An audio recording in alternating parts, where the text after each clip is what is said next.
বাসীরা চিনল না যারে, মনের হরিণী সালাম জানাই। আল্লাহুম্মা সাল্লি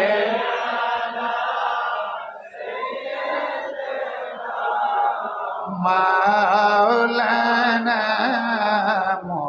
মুহাম্মাদ ওয়া আলা আলিহি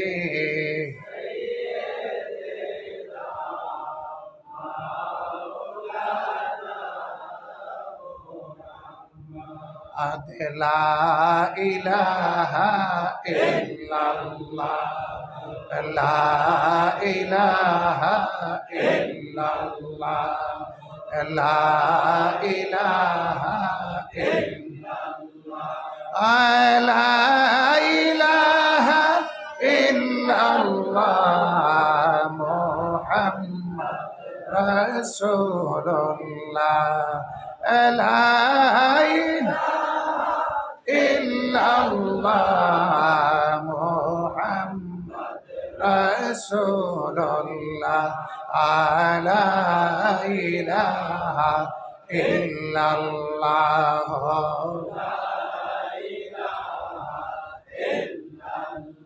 লা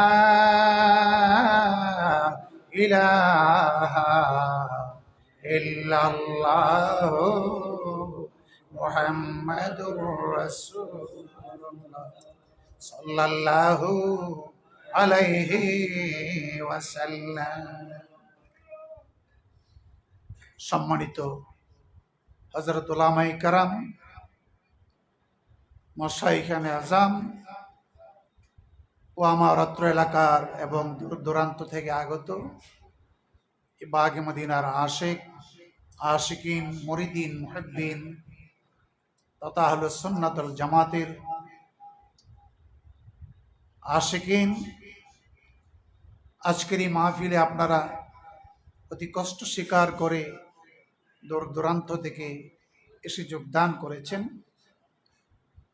এই সুদূর সন্ধ্যা থেকে শুরু করে এই পর্যন্ত, এই গভীর রাত পর্যন্ত আপনারা বসে বসে হযরত উলামায়ে কেরামের পবিত্র জবান থেকে বিভিন্ন বিষয় নিয়ে অত্যন্ত দিলচস্পি বয়ান, গুরুত্বপূর্ণ আলোচনা, দালিলিক আলোচনা আপনারা শুনেছেন পবিত্র ঈদ মিলাদুন নবী সাল্লাল্লাহু আলাইহি সাল্লাম সম্পর্কিত।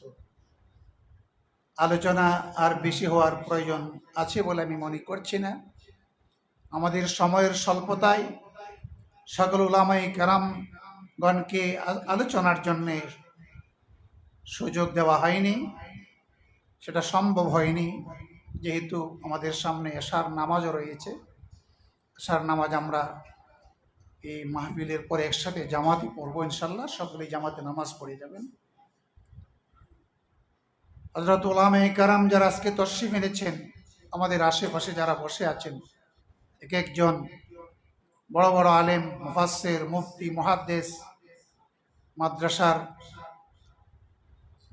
সুপার বা মুহাদ্দিস বা প্রিন্সিপাল, কলেজের প্রফেসর, এই জাতীয় বহু শিক্ষাবিদ, ইসলামিক চিন্তাবিদ আজকের এই মাহফিলে উপস্থিত রয়েছেন। সকলকে আমরা সময় দিতে পারিনি, সেজন্য আমরা নিজেও দুঃখিত। তো যাক, তারপরও আমরা যাদের কাছ থেকে কিছু আলোচনা শুনেছি, এই আলোচনাগুলো আমরা আমলে আনব। এই অনুযায়ী আমাদের জীবনকে পরিচালিত করার চেষ্টা করব। আমরা রাসূল পাকের প্রেম ভালোবাসায় উদ্বুদ্ধ হব এবং রাসূল পাক সাল্লাল্লাহু আলাইহি সাল্লামের আওসাফে হামিদা, যেই রাসূল পাক সাল্লাল্লাহু আলাইহি সাল্লামের গোটা জীবনের প্রশংসা স্বয়ং আমার আল্লাহ নিজে করেছেন। জোরে বলুন সুবহানাল্লাহ। কোরআন কারীমের ঘোষণায় ইন্নাকা লাআলা খুলুকিন আযীম, হে রাসূল, হে আমার বন্ধু, আমার দোস্ত, আপনি একটি উত্তম চরিত্রের উপরে প্রতিষ্ঠিত রয়েছেন। সুবহানাল্লাহ। যার চরিত্রের সত্যায়নকারী স্বয়ং আমার আল্লাহ, সেই রাসূলে পাকের চরিত্রের মধ্যে কোনো দোষ রয়েছে? জোরে বলুন নাউজুবিল্লাহ। সেই রাসূলে পাকের কোনো ত্রুটি বিচ্ছুতি আছে? যিনি গোটা জাতির জন্য, উম্মতের জন্য, মুসলিম মিল্লাতের জন্য শুধু নয়, গোটা জাতির জন্য, সকল বিশ্ববাসীর জন্য আমার রাসূল উসওয়াতুন হাসানা, উত্তম নমুনা, আদর্শ, যাকে ফলো করলে, যাকে অনুসরণ করলে আমরা আল্লাহর প্রেম ভালোবাসায় সিক্ত হয়ে, আল্লাহ প্রেমে মগ্ন হয়ে আল্লাহর মাহবুব মাশুক হিসাবে পরিগণিত হব। জোরে বলুন সুবহানাল্লাহ। সেই রাসূলে পাকের প্রেম ভালোবাসা আমরা চাই কি চাই না?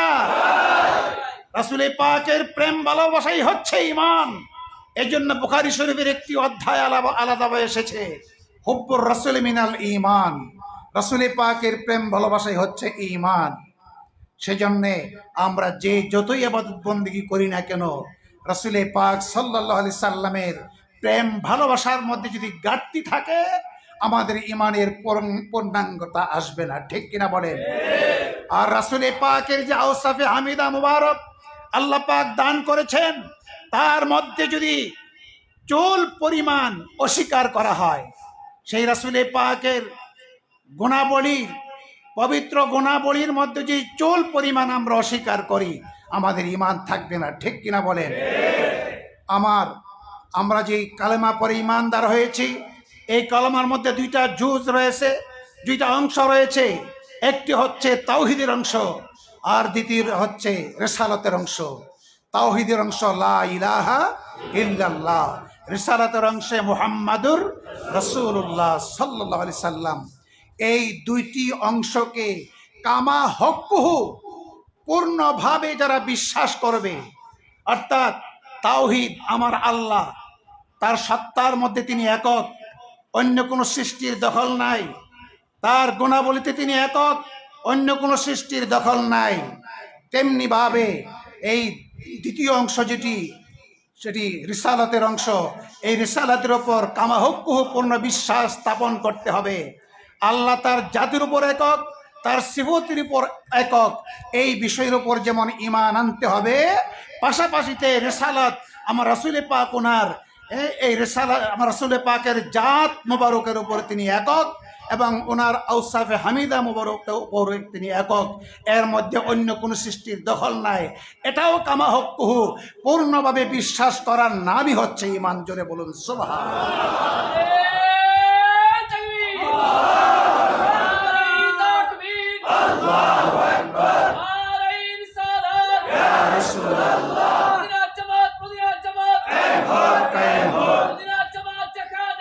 আমরা আছি সেখানে, আমরা আছি সেখানে, ঘরে ঘরে জালো।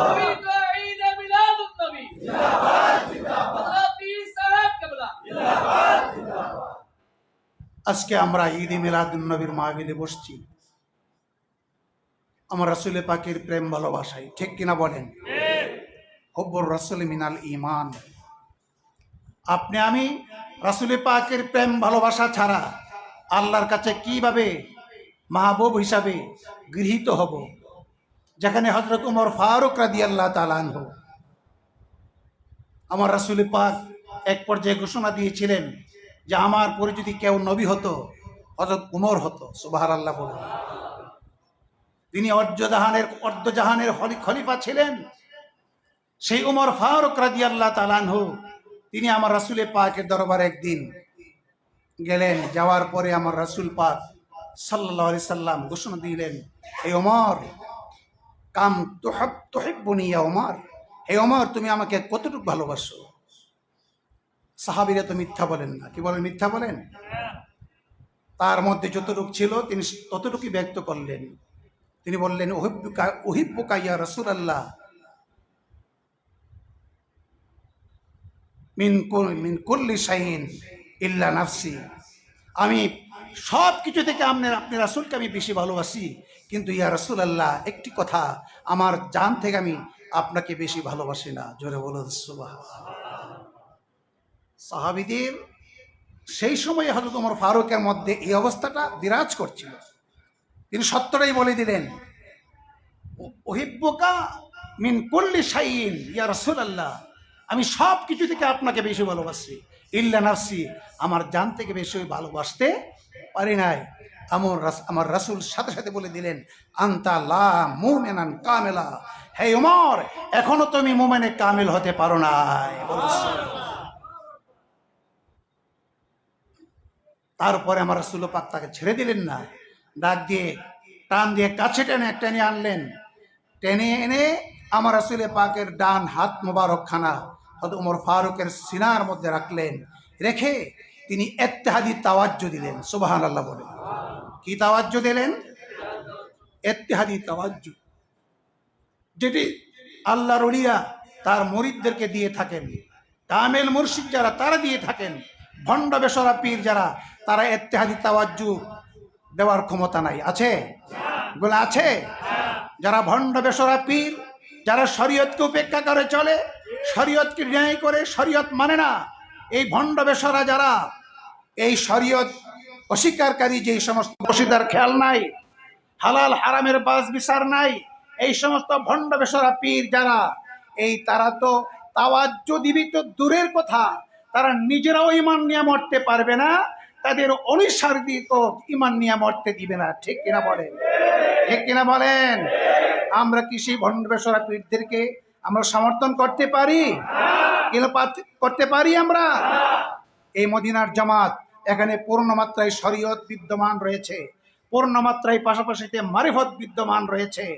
একদিকে শরীয়তের তালিম শিক্ষা দেওয়া হয়, অন্যদিকে তরিকতের সর্বোচ্চ তালিম শিক্ষা অন্তরাত্মাকে পরিশুদ্ধ করে মারিফতের নূর কালবের মধ্যে ফুটিয়ে দিয়ে আমার রাসূল পাকের জিয়ারতের মাধ্যমে একটা লোককে ইলমে মুকাশাফার মাধ্যমে আল্লাহ পর্যন্ত পৌঁছাবার সুব্যবস্থা করে দেওয়া হয় এই মদিনার জামাত। জোরে বলুন সুবহানাল্লাহ। এতে আপনারা খুশি না বেজার? জোরে বলো খুশি না বেজার? কে খুশি হাত উঁচু করে দেখা।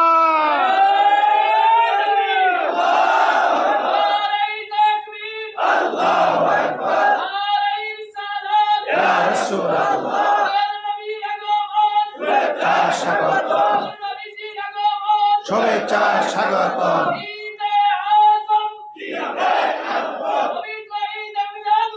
জিন্দাবাদ জিন্দাবাদ। ওমারা ভাইরা, আর তারপরও আমি আবার অনুরোধ করে বলছি, আমার এই মদিনার জামাতের লোক যারা বা আগে মদিনার লোক যারা, তারা শরীয়ত বিরোধী কোনো কাজ করতে পারবে না। রাজি আছেন আপনারা? আমরা শরীয়তকে পূর্ণ মাত্রায় স্বীকৃতি দেই এবং মান্য করার জন্য চেষ্টা করি। আল্লাহ পাক যদি আমাদেরকে সেই তৌফিক দান করেন পূর্ণতা লাভের জন্য, পাশাপাশি যে আমরা ইলমে মারিফত শিক্ষা গ্রহণ করতে পারি বা করার জন্য আমরা চেষ্টা করি এবং আপনাদেরকে সেই তালিম দিয়ে থাকি। আপনারা ইলমে মারিফত এই শরীয়ত মোতাবেক শিক্ষা লাভ করবেন। শরীয়ত বহির্ভূত কোনো মারিফত নাই। আছে? বলেন আছে? শরীয়ত বহির্ভূত, শরীয়তের আমলকে উপেক্ষা করে ছেড়ে দিয়ে মারিফতের কল্পনাই করা যাবে না। এগুলো ভণ্ড বেশরা, এই সমস্ত দরবারে যাওয়া যাবে না। এই মদিনার জামাত বা আগে মদিনা হক দরবার, এই দরবারের মধ্যে কোনো কলঙ্ক নাই, শরীয়ত বিরোধী কোনো কাজের কলঙ্ক নাই। ঠিক কিনা বলে? বাবারা ভাইরা, সেই তাওয়াজ্জু যেটি আমার মুর্শিদ কেবলা, এই মদিনার জামাতের যিনি প্রবর্তক, এই মহান মুর্শিদ কেবলা যে তাওয়াজ্জু দিয়ে থাকতেন এবং তারই ধারাবাহিকতায় এই ওনার খলিফাগণ বা মুবাল্লিগগণ যেই তাওয়াজ্জু দিয়ে থাকেন, সেই তাওয়াজ্জুটা চলে আসছে আমার রাসূল পাকের পক্ষ থেকে। আমার রাসূল পাক যে তাওয়াজ্জু সাহাবায়ে কেরামদেরকে দিতেন, এই তাওয়াজ্জুরই একটি অংশ আল্লাহর ওলিদের সিনা বস্তিনায় আস্তে আস্তে এই মদিনার জামাতের মধ্যে সেটা বিদ্যমান রয়েছে। হযরতে ওমর ফারুক রাদিয়াল্লাহু তাআলার সিনার মধ্যে আমার রাসূল পাকের নূরানি হাত মোবারক খানা রেখে ইত্তেহাদি তাওয়াজ্জু দিয়ে দিলেন। বলুন সুবহানাল্লাহ। যে ইত্তেহাদি তাওয়াজ্জুর বদৌলতে একটা সাধারণ মানুষের অবস্থার পরিবর্তন হয়ে একটি বিজাতি বিদুরী পর্যন্ত পরিবর্তন হয়ে ইসলাম গ্রহণ করে, একটি গুনাহগার পর্যন্ত পরিবর্তন হয়ে এসে আল্লাহর ওলি হয়ে যায়। এটি হচ্ছে ইত্তেহাদি তাওয়াজ্জু। বলুন সুবহানাল্লাহ। আমার রাসূলে পাক তার সিনার মধ্যে হাত মোবারক রেখে ইত্তেহাদি তাওয়াজ্জু দিলেন। দেওয়ার পরে রাসূল পাক তাকে ছেড়ে দিয়ে বললেন, হে ওমর, এখন তুমি বলো তো আমারে কতটুকু ভালোবাসো? সাথে সাথে হযরত ওমর ফারুক রাদিয়াল্লাহু তাআলা আনহু আল্লাহর কসম খেয়ে বললেন, ওয়াল্লাহি ইয়া রাসূলুল্লাহ, হে রাসূল, আমি আল্লাহর কসম খেয়ে বলছি এই মুহূর্তে আমি আপনাকে আমার জান থেকেও বেশি ভালোবাসি। জোরে জোরে বলুন সুবহানাল্লাহ। আমার রাসূল পাক সার্টিফিকেট দিয়ে দিলেন। হ্যাঁ, তাকে সার্টিফিকেট দিয়ে দিলেন, বলে দিলেন, আল আনা ইস্তাকমালতাল ঈমানা ইয়া ওমর, হে ওমর, এতক্ষণে তুমি পূর্ণ মুমিন হতে পেরেছ।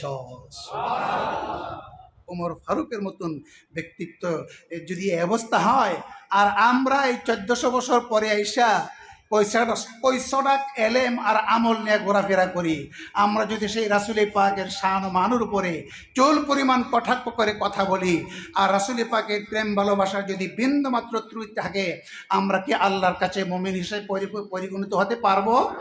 বলেন, পারবো? সুতরাং রাসূল পাকের প্রেম ভালোবাসা পূর্ণ মাত্রায় আমাদের অন্তরে বিদ্যমান রাখতে আমরা চাই। চাই কি চাই না? চাই কি চাই না? জানের থেকেও বেশি। কতটুক পরিমাণ? কতটুক? জানের থেকেও বেশি। আমার রাসূল পাক ঘোষণা দিয়ে দিলেন, লা ইউমিনু আহাদুকুম হাত্তা আকুনা হাব্বা ইলাইহি মিন ওয়ালিদিহি ওয়া ওয়ালাদিহি ওয়ান নাসি আজমাইন। হে মুমিনরা, জেনে রাখো, হে তোমরা কখনো মুমিন হতে পারবে না যতক্ষণ পর্যন্ত আমি রাসূল তোমাদের ছেলে মেয়ে, মা বাবা, আত্মীয় স্বজন, এমনকি তোমার জান থেকেও আমি আমার রাসূলকে তুমি ভালো না বাসবে, ততক্ষণ পর্যন্ত তোমার নাম মুমিনের খাতায় উঠবে না। জোরে বলুন সুবহানাল্লাহ। ভাইরা, আমরা যেন সেই পূর্ণ মুমিন হয়ে আমার রাসূল পাকের আশিক হয়ে মৃত্যুবরণ করতে পারি। আল্লাহ পাক যেন আমাদের তৌফিক দান করেন। সকলে বলুন আল্লাহুম্মা আমিন। আজকের এই বেলাদত ঈদে মিলাদুন নবী সাল্লাল্লাহু আলাইহি সাল্লাম সম্পর্কিত অনেক কথাই আমাদের অন্তরে বিদ্যমান ছিল। সময়ের ব্যাপার, অনেক ওলামায়ে কেরাম বিদ্যমান ছিলেন, ওনারাও সিনা ভর্তি রয়েছে এই সমস্ত আলোচনা করার জন্য, কিন্তু সময়ের স্বল্পতায় তারাও করতে পারেননি। আমরা সেজন্য দুঃখিত। বাবারা ভাইয়ের, এখন আর আলোচনা নয়, আমরা শরীয়ত অনুযায়ী আমাদের জীবনকে পরিচালিত করব, ৫ ওয়াক্তের নামাজ সঠিকভাবে আদায় করব, আপন আপন বিবিদেরকে পর্দাহালে রাখবো, হালাল গাজা খাইব, মানুষের সঙ্গে সুন্দর ব্যবহার করব, কারো মনে আঘাত দিব না, কষ্ট দিব না, কারো মনে আঘাত দিব না, কষ্ট দিব না। কি বলেন, রাজি আছেন? রাজি আছেন? মানুষের মনে আঘাত দিয়ে কি মানুষ আল্লাহওয়ালা হইতে পারবে? মানুষের মনে আঘাত দেওয়া যাবে না। মৌখিকভাবে হোক, আপনার হাত দ্বারা হোক, আপনার জবান দ্বারা হোক, মুমিন হইতে চাইলে অন্য কোনো মানুষের মনে আঘাত দেওয়া যাবে না। হ্যাঁ, আল মুসলিমু মান সালিম আল মুসলিমুনা মিন লিসানিহি ওয়া ইয়াদিহি। প্রকৃত মুসলমান ওই ব্যক্তি যেই মুসলমানের মাধ্যমে তার মুখ দ্বারা এবং তার হাত দ্বারা অন্য মুসলমান নিরাপদে থাকে, তার হাত দ্বারা কষ্ট না পায়, তার মুখ দ্বারা কষ্ট না পায় কোনো মুসলমান, তাহলেই সে প্রকৃত মুসলমান। আর যেই মুসলমান নামে মুসলমান, লেবাসে মুসলমান, আর আনুষ্ঠানিকতার মুসলমান, কিন্তু তার মুখ দ্বারা আরেকটা মুসলমান হেফাজতে থাকে না, তার এই ব্যবহার দ্বারা একটা মুসলমান, তার মুখ দ্বারা, তার হাতের ব্যবহার দ্বারা বা অন্যান্য ব্যবহার দ্বারা, মানসিক ব্যবহার দ্বারা একটা মুসলমান নিরাপদে থাকে না, কষ্ট পায়, আমার রাসূল বলেন সে মুসলমান নয়। জোরে বলুন নাউযুবিল্লাহ। সে প্রকৃত মুসলমান নয়। সেই জন্য আমরা কাউকে কষ্ট দিব না। রাজি আছেন সবাই? এটি হকুল ইবাদ, বান্দার হক। বান্দার হক নষ্ট হয়ে যাবে। বান্দার হক নষ্ট করলে আমার আল্লাহ তাকে জান্নাতে নিবে না, নিবে না, নিবে না। ঠিক কিনা বলেন? ঠিক কিনা বলেন? নামাজ আছে, রোজা আছে, হজ আছে, যাকাত আছে, যাবতীয় সব কিছু আছে, তাসবিহ তাহলিল আছে, কিন্তু আরেকটা মানুষের মনে সে কষ্ট দেয়, দুঃখ দেয়, তার হাত দ্বারা, তার মুখ দ্বারা, তার জবান দ্বারা বা অন্যান্যভাবে মানসিকভাবে কষ্ট দেয়, তাহলে সেই লোকটা আল্লাহর জান্নাতে যাইতে পারবে না।